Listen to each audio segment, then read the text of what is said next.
पाकिस्तान को भारत के हाथों सिंध गंवाने का डर सता रहा है और आज ही पेशावर में 2 फिदाइन हमलों से मुनीर का मुख्यालय कांप उठा है। पहली बड़ी खबर, ब्रेकिंग न्यूज इस वक्त आपके सामने। टीटीपी ने ली, तहरीक-ए-तालिबान पाकिस्तान ने ली है हमले की जिम्मेदारी। यह देखिए, टीटीपी के आत्मघाती दस्ते ने किया था हमला। सुबह 2 धमाकों से दहला था पाकिस्तान का पेशावर। पेशावर में टीटीपी का टारगेट था एफसी का हेडक्वार्टर। यह देखिए किस तरीके से धमाका हुआ। टीटीपी ने हमले की जिम्मेदारी ली है। एफसी का हेडक्वार्टर था जो कि टारगेट था। पेशावर में यह हमला सुबह 8 बजे के करीब हुआ था, जब पैरामिलिट्री हेडक्वार्टर्स में परेड चल रही थी। शुरुआती जानकारी के अनुसार उस समय परेड के लिए मैदान में 450 अर्धसैनिक बल के जवान मौजूद थे।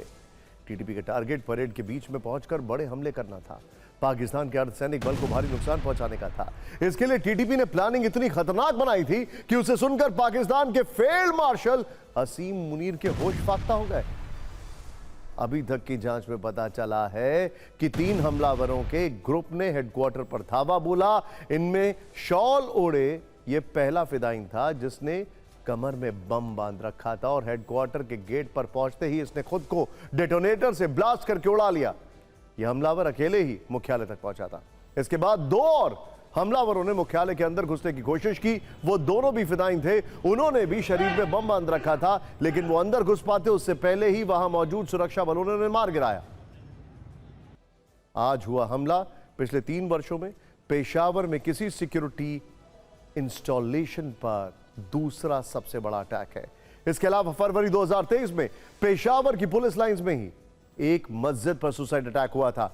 उसमें 84 लोग मारे गए थे। पेशावर में हमले के पीछे तहरीक-ए-तालिबान पाकिस्तान के गुट जमातुल अरहार है, जिसने पेशावर में फ्रंटियर कॉन्स्टेबुलरी मुख्यालय को निशाना बनाकर आत्मघाती विस्फोट किया। इसकी जिम्मेदारी इसी समूह से जुड़े आत्मघाती दस्ते ने भी ली है, जिसने 3 कमांडो भी मार गिराए हैं। पेशावर खैबर की राजधानी है। बावजूद इसके पेशावर के बाहरी इलाकों पर टीटीपी के लड़ाकों का हाल ही में कब्जा हुआ है। कई जगहों की पोस्ट पर अब वहां पुलिस नहीं, टीटीपी के लड़ाके तैनात हैं। इसके अलावा भी खैबर के कई बड़े शहर हैं जहां पर अब टीटीपी की समानांतर पैरेलल सरकार चलती है। टीटीपी ने इन हमलों से खैबर में मुनीर की परेशानी कई गुना बढ़ा दी है। ये हमले तब हो रहे हैं जब पाकिस्तान में एक नहीं कई बार दोहा से लेकर इस्तांबुल तक अफगानिस्तान की तालिबान सरकार के सामने शांति के लिए पाकिस्तान गिड़गड़ा चुका है। और इन हमलों को देखकर यही लगता है कि पाकिस्तान और तालिबान में युद्ध विराम नहीं है। पाकिस्तान की फौज ने कई साल पहले फेडरली एडमिनिस्टर्ड ट्राइबल एरिया यानी फाटा, जिसके अंदर खैबर आता है, खैबर पख्तूनवा आता है, उसके लिए ही टीटीपी को बनाया था और यह पाकिस्तान की फौज ने बनाया था।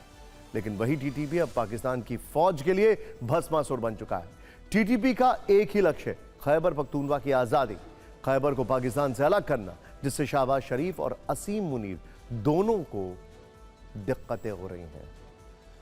वहीं बीएलए के बलोच लिबरेशन आर्मी या बीएलएफ बलोच लिबरेशन फ्रंट या फिर बीआरए यानी कि बलोच रिपब्लिकन आर्मी, उनके लड़ाके बलूचिस्तान की आज़ादी के लिए आए दिन पाकिस्तान की सेना पर हमले करते हैं। ताज़ा हमला बुलेदा और पंजगूर में हुआ है। वहां पाकिस्तानी सेना के सप्लाई व्हीकल्स को टारगेट किया गया है। धमाकों में सेना से जुड़ी कंस्ट्रक्शन कंपनी के 2 वाहन क्षतिग्रस्त हो गए। इस हमले की जिम्मेदारी बलूचिस्तान लिबरेशन फ्रंट ने ली है। बलूचिस्तान से लेकर खैबर तक पाकिस्तान की सेना इन दिनों संकटों से घिरी हुई है। इंटरेस्टिंग बात क्या है, अगर टीटीपी हमला कर रहा है तो बलोच भी हमला कर रहा है और इन दोनों में तालमेल है, क्योंकि पाकिस्तान चाहता है कि तालिबान बलूचिस्तान को कंट्रोल करे। लेकिन अब Taliban Afghanistan out of control है तो टीटीपी भी आउट ऑफ कंट्रोल है और बलूचिस्तान में बलोच लिबरेशन आर्मी भी आउट ऑफ कंट्रोल। पाकिस्तान चारों तरफ से बगावत की आग में चल रहा है। ऊपर से अब सिंध को लेकर भारत की ओर से जो बड़ा बयान आया है, उससे आप ये समझ लीजिए कि इस्लामाबाद में हड़कंप मचा हुआ है। पाकिस्तान हिंदुत्व का रोना रोने लगा है। पाकिस्तान के विदेश मंत्रालय ने कहा है कि ऐसे बयान विस्तारवादी हिंदुत्व की सोच को उजागर करते हैं। ऐसे बयान अंतर्राष्ट्रीय कानून, मान्यता प्राप्त सीमाओं की अखंडता और राज्यों की संप्रभुता का स्पष्ट उल्लंघन है। आपको जानना चाहिए कि रक्षा मंत्री राजनाथ सिंह का वो बयान क्या था जिससे पाकिस्तान परेशान हो उठा है। असल में रक्षा मंत्री सिंधी समाज के कार्यक्रम को संबोधित करने पहुंचे थे। यहीं पर उन्होंने पंजाब, सिंध, गुजरात, मराठा वाली सोच को बुलंद करते हुए कहा कि जहां तक जमीन की बात है तो सीमाएं कभी भी बदल सकती हैं। भले ही आज सिंध भौगोलिक रूप से भारत का हिस्सा नहीं है, लेकिन सभ्यतागत रूप से यह हमेशा भारत का अभिन्न अंग रहा है। और कौन जानता है कि कल सिंध भारत में वापस आ जाए। राजनाथ सिंह के इतना कहते ही पाकिस्तान में हाय तौबा मच गई और इस बयान को क्षेत्रीय शांति के लिए खतरा बताते हुए गिड़गिड़ाने लगा पाकिस्तान। यह है पाकिस्तान का दोहरा चरित्र, जिसने भारत के जम्मू कश्मीर को कभी भारत का नहीं माना, जम्मू कश्मीर के एक हिस्से पर दशकों से कब्जा करके बैठा है, और जब भारत ने सिंध को लेकर इशारा भर किया तो बौखला गया। जबकि इसी सिंध में सिंध समाज पर गैर मुस्लिम होने के नाते पाकिस्तान ने कितने अत्याचार किए यह भी दुनिया से छिपा नहीं है।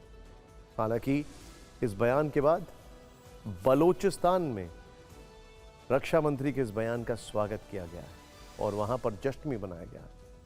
सिंध में, बलोचिस्तान में जश्न मनाया गया है।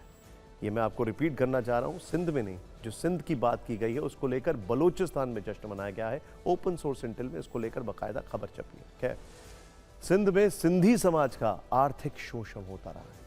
यहाँ के प्राकृतिक संसाधनों को दोहन किया जाता है।